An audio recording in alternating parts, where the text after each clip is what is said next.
আসসালামু আলাইকুম, আমার নাম মোহাম্মদ আহসানুজ্জামান, বাড়ি ইসলামপুর, ঝাড়খণ্ডে।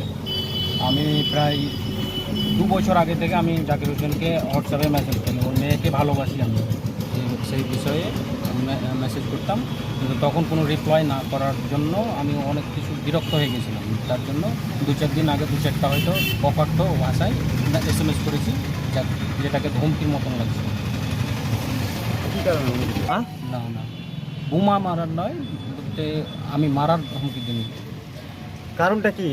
ভাষায় কিছু গালি বলে। কারণটা বললাম যে আমি বিরক্ত হয়েছিলাম, মানে 2 কিসের জন্য বিরক্ত হয়েছিলেন আপনি? 2 বছর আগে থেকে ওর মেয়ের ব্যাপার নিয়ে আমি ওকে মেসেজ করতাম, তো কোনো রিপ্লাই পেতাম না। কাকে মেসেজ করতেন? জাকির হোসেনকে। কাকে? জাকির হোসেনকে।